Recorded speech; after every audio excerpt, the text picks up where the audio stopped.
Coming to you straight from the Rio Grande and beyond. Broadcasting to the four corners of the globe. So grab your seat, your coffee, or your sundowner. Okay, everybody, here we go. On point, as always. This is Gloves Off. Gloves Off. Back at you in Gloves Off. I'm Paul Buitron. I'm here with Joe Brennan, who's a candidate for Texas State Representative District 42.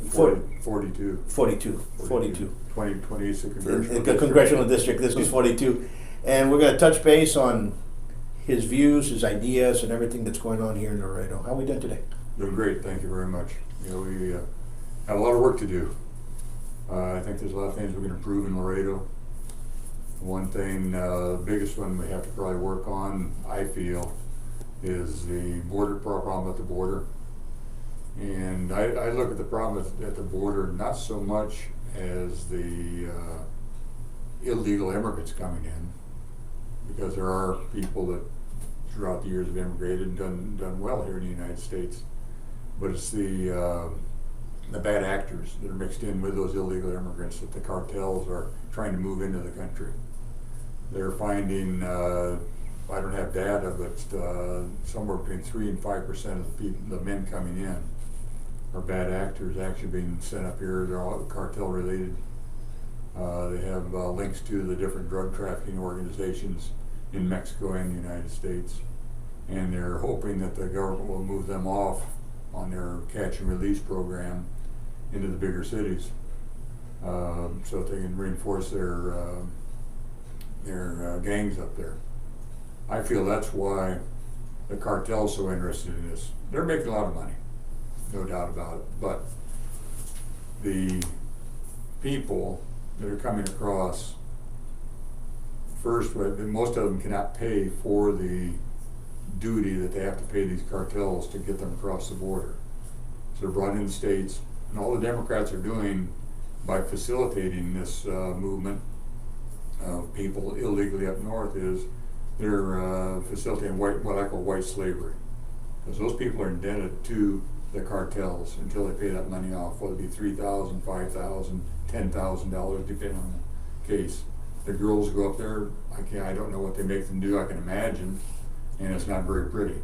We're supposed to be against that type of stuff. We're supposed to be protecting the children, protecting the women. But our federal government's facilitating this by not closing that border down. I think what Abbott did last week is a step in the right direction.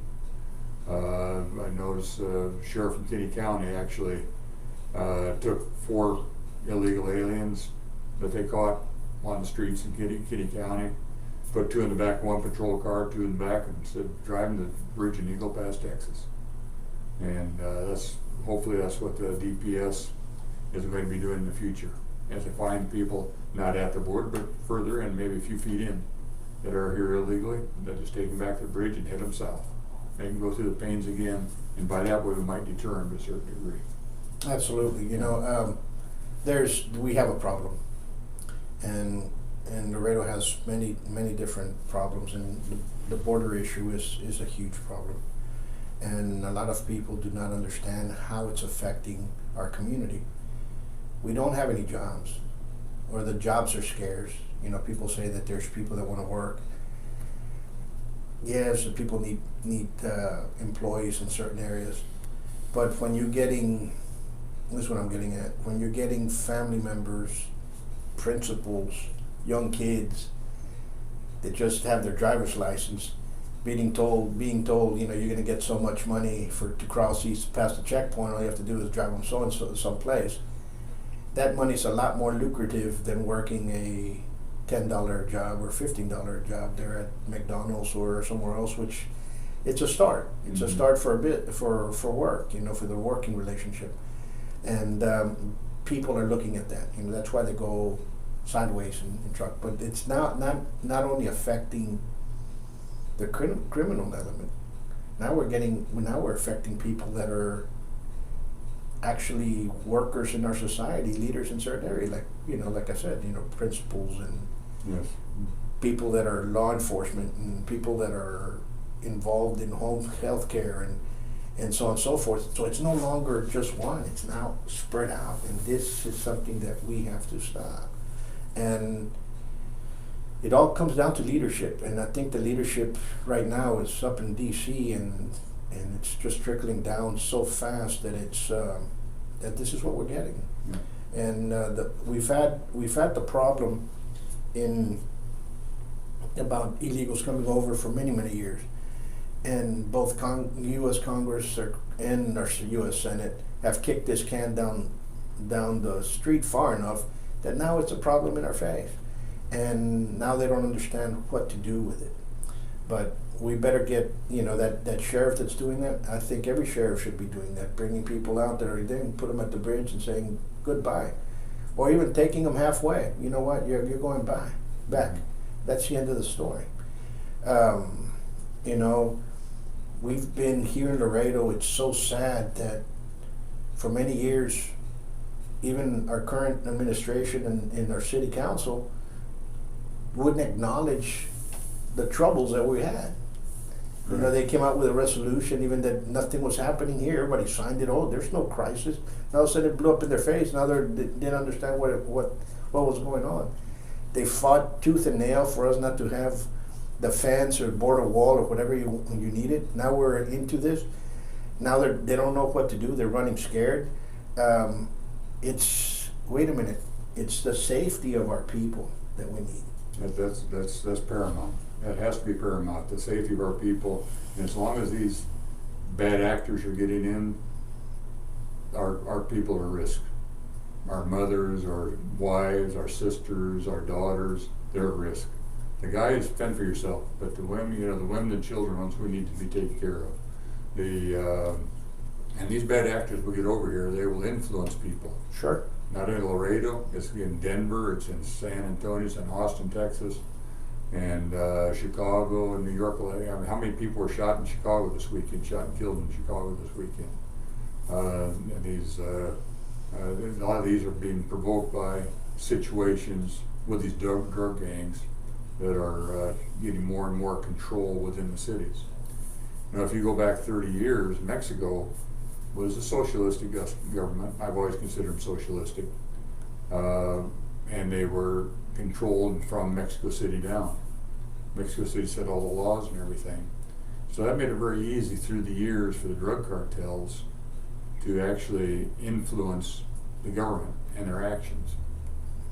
These people are getting through Mexico. Why are they getting through Mexico? Mexico has the same type of immigration laws we have, if not more strict. Sure. And the people in Mexico do not have the human rights or the rights to legal representation we have in the United States. So the only way those people get into Mexico is somebody has to be allowing them in for whatever reason. I don't know firsthand, so we really shouldn't say, but we can imagine why it's going on. And the cartels through the years have been able to influence government actions in Mexico to their favor because of that. And until that's stopped, we're going to continue fighting this flood up here. We can't blame Mexico.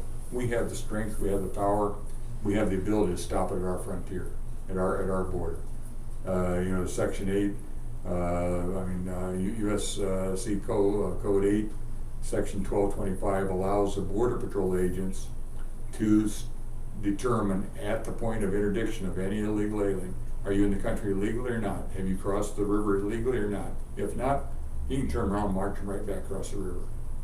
But the upper management of the Border Patrol system is not allowing them, or the Border Patrol agents fear for their jobs or any repercussions if they do that and go against what they're being indicated they should be doing. I don't know if there are any definite rules or orders have been given to them, but the indications are that they should be doing the catch and release instead of just turning the people around. I personally feel that the Border Patrol agents along the U.S.-Mexico border would really like to do their job and just turn these people around and march them right back. That's what they'd really like to do. But I don't think the administration is letting them. I'm going to agree with you on that. And one thing for the folks out there listening, our Border Patrol are more like search and rescue. And they've become that. They've been used more like that. And a lot of them have done a great job. But we had an incident not not even a week, 2 weeks ago, that you had 46, and I think it was ended up being 52 people that were found dead in a tractor trailer, a semi truck that had passed 2 Border Patrol checkpoints. 2, not 1, 2 of them. And what happened? So they have the fingers of that underworld already touched and influenced many within the Border Patrol department. Well, I'd like to say they haven't, but unfortunately things occur. And you are correct that we have to change that. But again, like I said, it starts from the top down, and we do not have the leadership, in my opinion, and as we should. And also here in Texas, it's let's do something right just to pander for everybody else. That's what I feel is going on. And then all of a sudden everybody, you see they're doing something right. Okay, let's forget it. Let's go do something else. Yeah. And I think that's what's going on here as well, here with the leadership that we have here in Texas. It either has to be foot down or not at all. And I think this is very wishy-washy of what's going on. We're in post-COVID. A lot of small businesses here in Laredo suffered dramatically. We have a lot of them that will never come back. We have a mall that's almost 2/3 empty. Mm-hmm. We have businesses downtown that is deserted. We have up and down. You go up and down McPherson and Del Mar and different areas. Every shopping center has at least half of the leases or space are empty. So we're in a very crucial state. How would you change that going in? If people send me to Austin, which I hope they do, I'd appreciate it. We have to look for ways to make Laredo and Texas more business friendly for the small businessman. No government agency or entity, not agency, entity, be it city, county, or state, has the right to shut down anybody's business at any time. Their duty to protect the people is to inform the people. When COVID came out, the correct thing that should have been done, and I understand this is Monday morning quarterbacking, a lot easier to do than it was at the moment, but a lot of people were saying this. The federal government, state government, city government said, look, citizens, this is what we have. We have a man-made virus. We don't know how it's going to work. We don't know what it's going to do. But we recommend you do this. We're going to support you with ventilators. We're going to support you with medicine. We'll get whatever we can. We're going to give that to you. But it's up to each one of you what you do.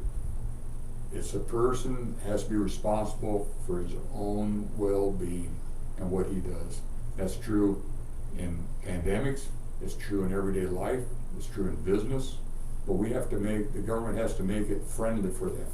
We cannot impose overburdening regulations and restrictions on businesses that want to start up and employ people, want to start up and make a few dollars for themselves, make a better life for themselves, or ongoing businesses that when something such as the pandemic happens, we don't force them to close down and go out of business.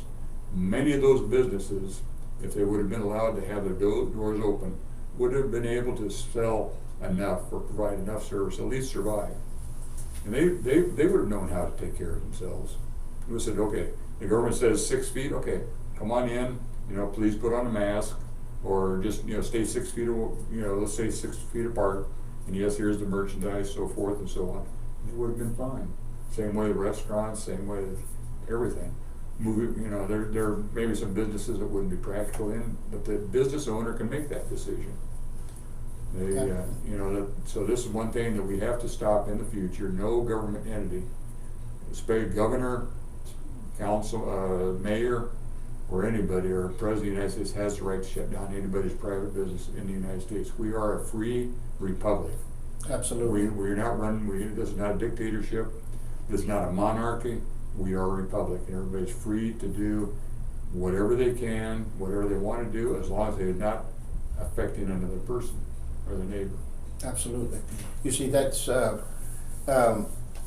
what happened. There's nothing in the Constitution of the United States that permitted them to do that, and they all basically broke the Constitution of the United States.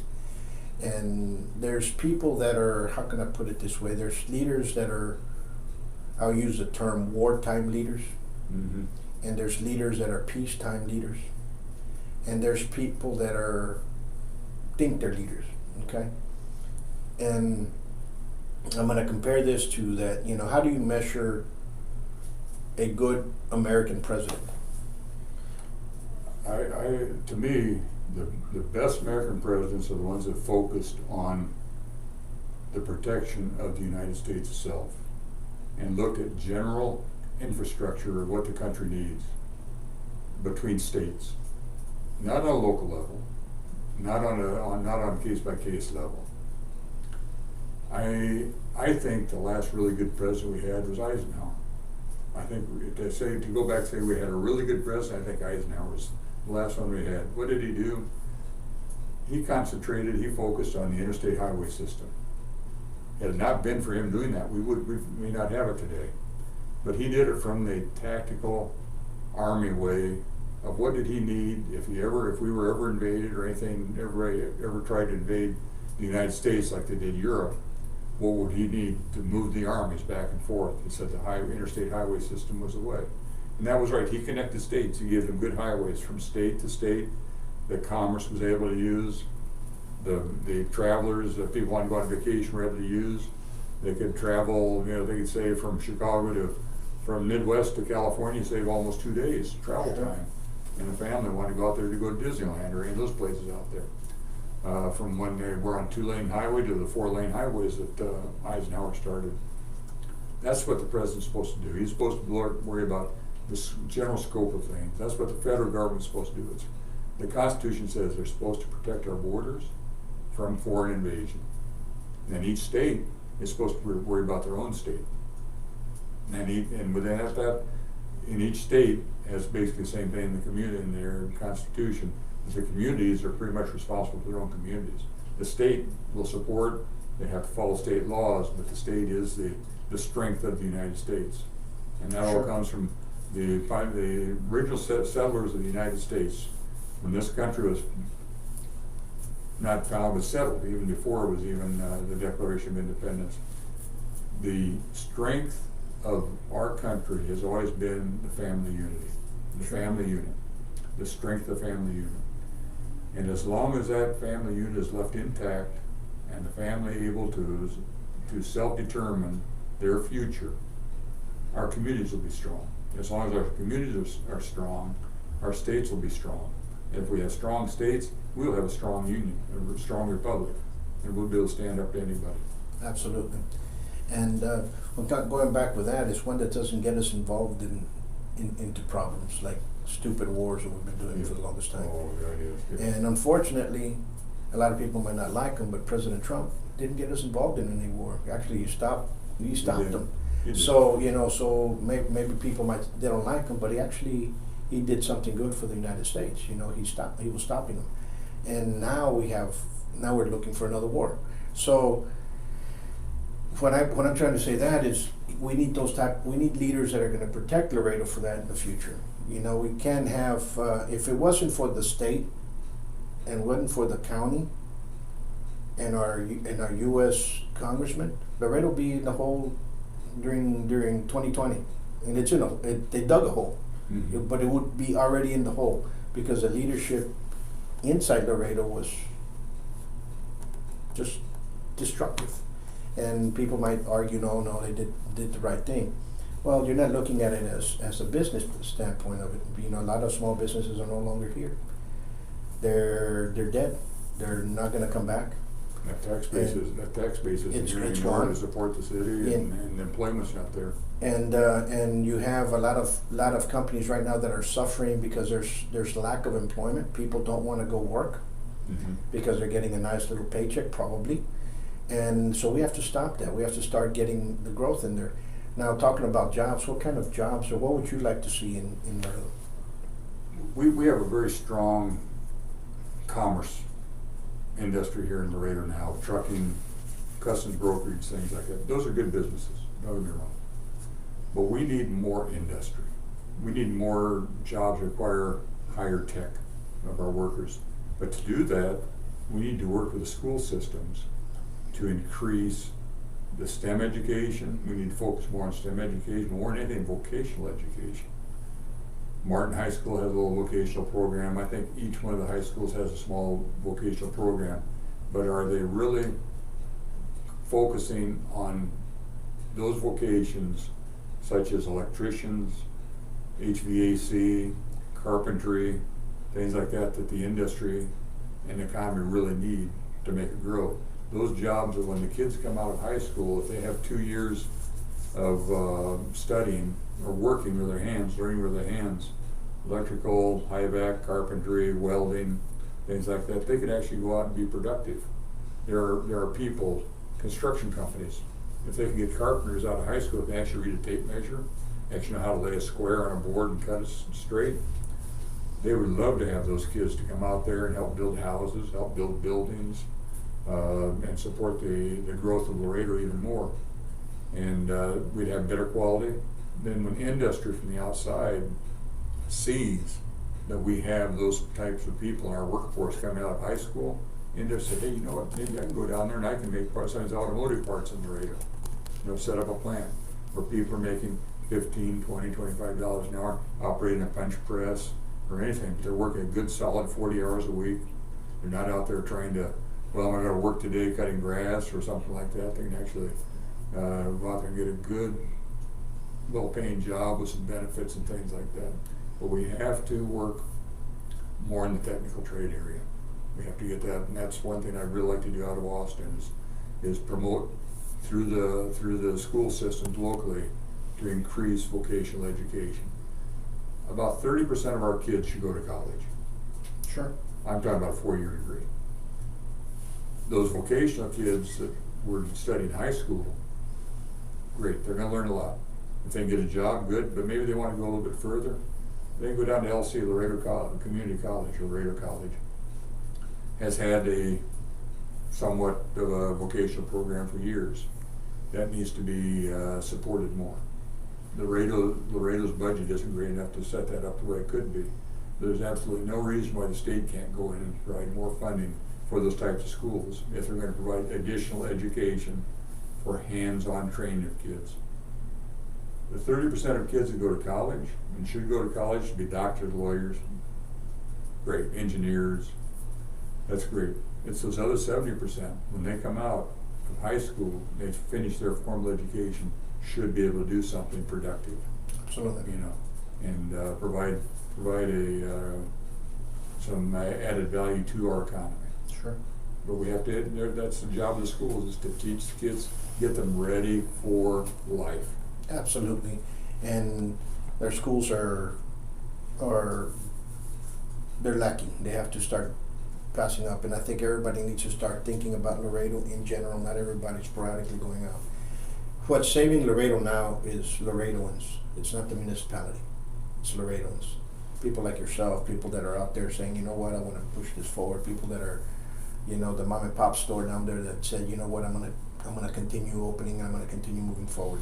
So I tell people this, you know, support small businesses, because they're the ones that support you in the long run. That's the backbone of it, and that's what we need to work on. And there's a lot of things that went wrong. There's a lot of things that happened. There was a lot of feelings that were hurt, and it's going to continue. You might not like me, I might not like you, but we still have to live together in Laredo for it to prosper and make it go forward. There's a lot of changes that are going to be coming. I think we're not over yet, but I think there's a lot of changes still to be coming, and we better understand that, and we better have folks in positions that are solidified to say, not today. Stop with that. Let's just continue making this move forward. You know, and because I hate to have a 200. Now it's a park. It's going to be an international park. You know, it's a nice cartel parkway, if you want to put it that way. You know, playland for the cartels, basically what it is. And people are now, they want to spend $200 million on it. They want to pass it as a vote, as a referendum. Now they want to get the city to pass it on for it to be on the ballot, to sneak it through for the people to say, oh, it's going to be a great park. Listen, let's fix our roads, let's fix our water, which oh, is, definitely. you know, let's put more training into our police. Let's start getting.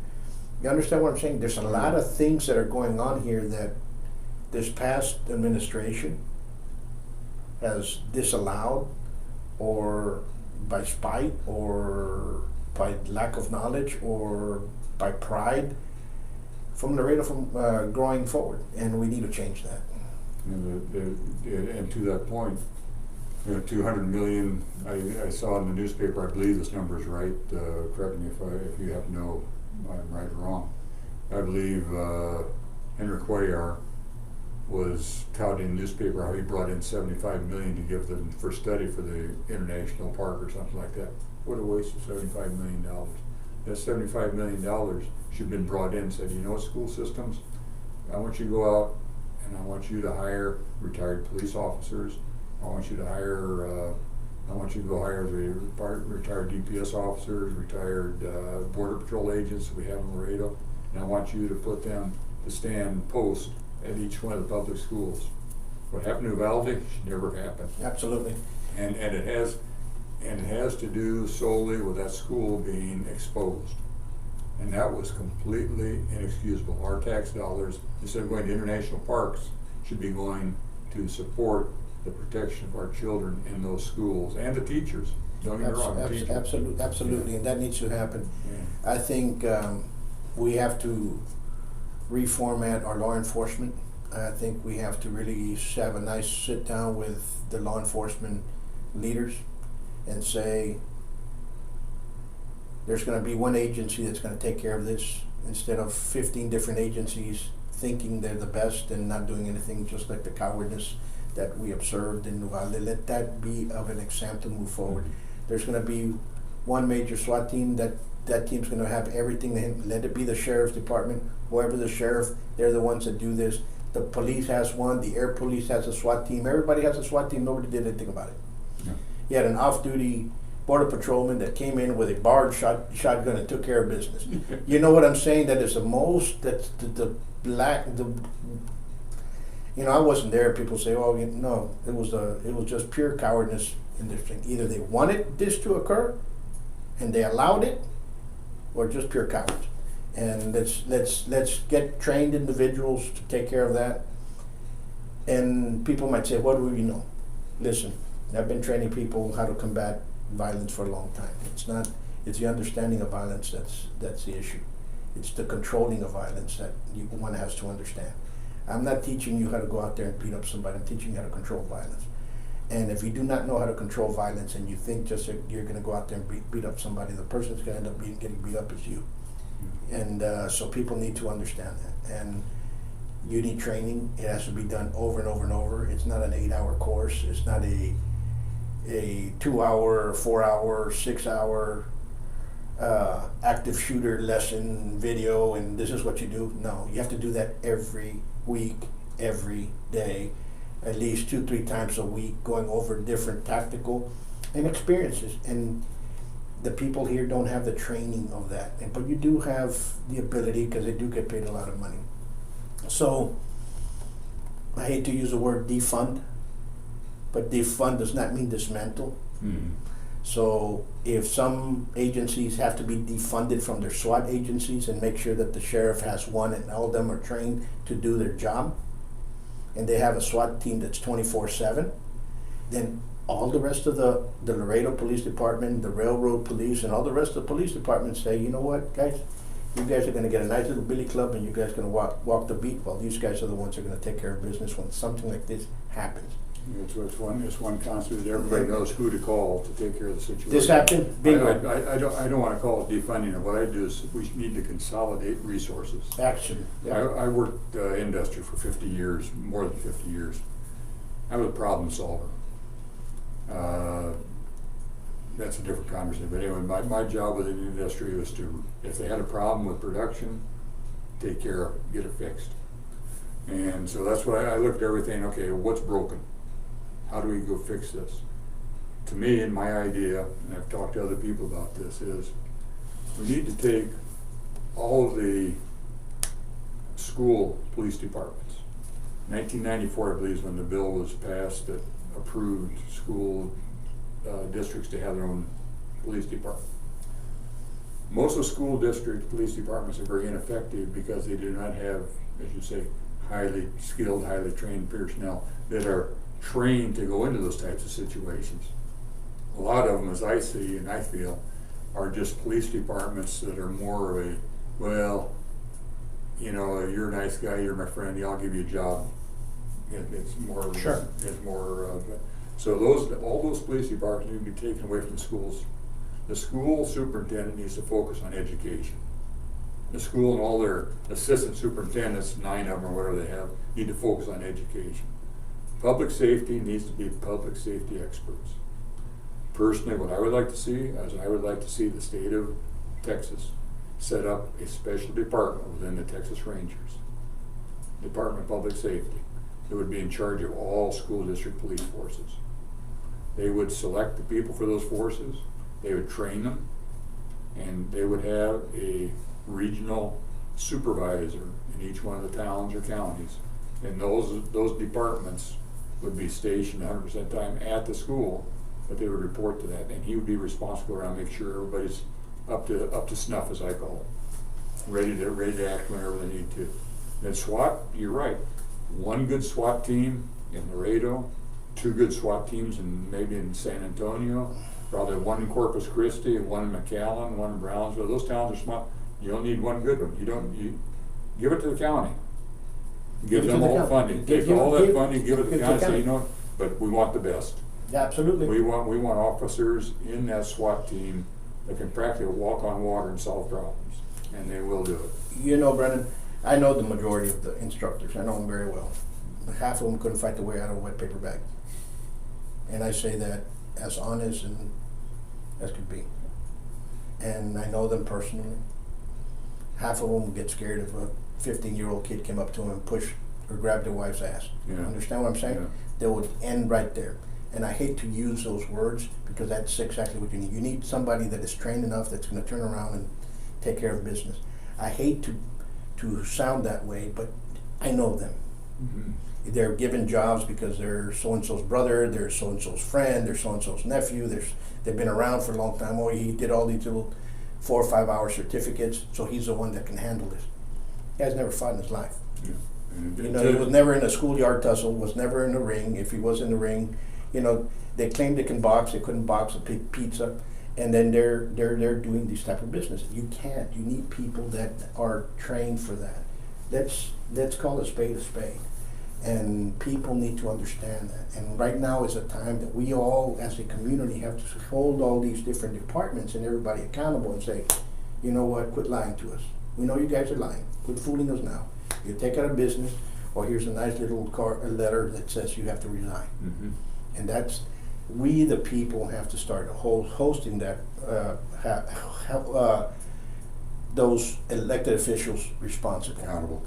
And if you're not responsible with what this is, and you're lying to us, here's a nice little letter that from us, you should resign.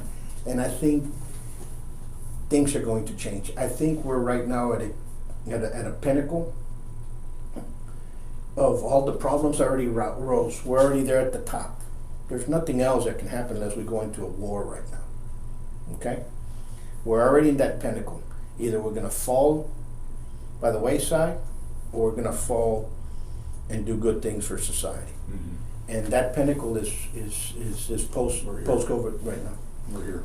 But we have to, yeah, and the people have to take more responsibility. They can't sit back and wait for the government to say, oh, we're going to send you a check to take care of because we got COVID right now. You're going to need to get out there, take care of your families, figure out how you're going to do it yourself. Absolutely. The governments are there to help, but only help. The government doesn't make any money. Every dime they give to somebody comes from somebody else. Parents, please, all parents, you need to get involved in your school board meetings. You have to be at those school board meetings. You have to hold those administrators, school boards accountable.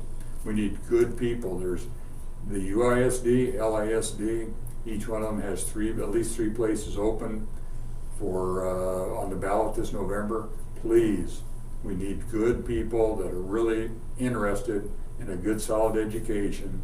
People out of business, professionals that are outside of the educational system interested in the protection of schools and especially schools, the children's education, to sit on the board and help direct us. They're throwing a lot of our money away. Half of our tax money goes to the school board. What are they doing with it? They're doing things, they're not educating our kids, obviously. Because, well, they're educating them, but not in what we would like to be done. well, not anything the kids, the purpose of the school system Is to prepare them. Is to prepare them for life. The idea in the beginning was a child should go through 8 years of school. At that point, be ready to go out, and he knew his reading, writing, arithmetic. He'd go out there and he would be productive in society. It's 12 years now. And the 4 years of high school, as they call secondary, was secondary education. Those are more specifically life skills oriented, vocational training, get them ready for a job, be able to balance a checkbook, be able to understand finances, understand basic government, how to participate in government, how to how to help protect their neighbors, do their duty. We've kicked that down the road. It needs to be brought back to the secondary educational level. And the kids have to be taught how to be prepared for life. So when they get out into the world and they live in our community, they can help us correct what needs to be taken care of. But all great points, folks. Here, I'm gonna tell you the following. We have a lot of races coming up. School board, college, city of Laredo, county, state, as well as federal. Congress. Yeah. So there's a lot of people coming in. There's a lot of people running. There's a lot of candidates running. What you all need to do is don't go straight Republican. Don't go straight Democrat. Understand each and every candidate, and understand what you all need to do. If a person's been there at a long time, it's you all that have to vote. And by voting them out, they say, "Oh, this judge has been there for a long time." You know what? It's the only way you can switch a judge. If there's somebody else, vote the other person in. Right now is that time. We have to stop, especially in the judicial system. The judicial system is a mess by itself. It's a Cosa Nostra that exists, and I call it judicial Cosa Nostra. Any judge that's in there, whether it's Republican or Democrat, and they have an opponent, vote for the opponent. Get them out, because they become deities that do not even follow their judicial canons. It's another topic to go into, but you need to really look forward, research your candidates, especially local, understand who's who, and move forward on that. And we're having a debate, and it's very important for people to go and understand and see and support. We're having your all's debate, the Texas representative debate. Will be the first time ever, really, when you have a Republican and a Democrat. We'll be hosting that alongside with 24/7.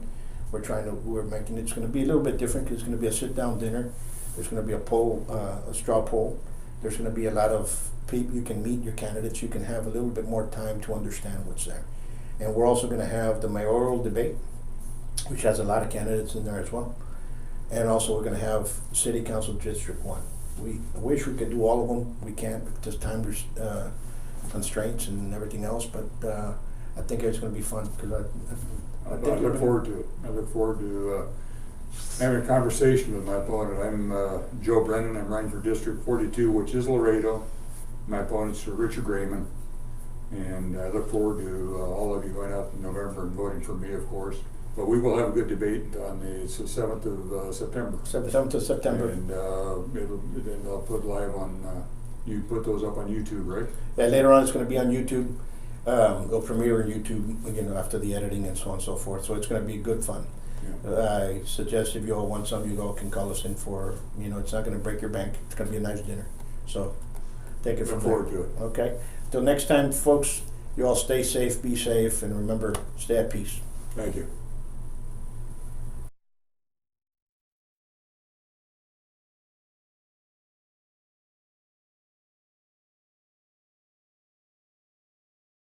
Today, in America, more than 5.5 million men, women, and children train in a martial art regularly. Buitron Academy has been serving Laredo for over 30 years now. Our youth classes help kids build respect, self-control, discipline, and focus.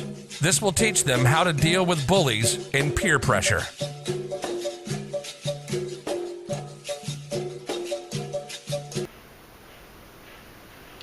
Hello, my name is Lee Cepeda. My name is Nathan. This is my son Nathan. One of the reasons I joined Buitron Academy here and enrolled my son is the legitimacy of the school, the history. And I know he's young right now, he doesn't understand a lot of it, but I feel that later on when he grows up, he's going to have a lineage and a heritage from this school that he can be proud of. He can take anywhere and be proud of learning with a legit professor, legit masters, and other instructors as well. There's a lot of plus that comes with enrolling your son or your daughter in a school. Mainly discipline, respect, and I've been noticing his schoolwork, his grades have improved. The way he speaks to others, respect and some discipline, and he enjoys it. He enjoys it. He has fun when he comes, and sometimes he's disappointed when we're not able to bring him. But he likes the classes and he likes the school, and I'm hoping that in the future he'll receive himself as a good instructor or a good student later on. Buitron Academy. Give us a call for your free evaluation at 956-401-4868. Check out the website at savat.biz and follow us on YouTube and Facebook. Come train at the best kept secret of Laredo.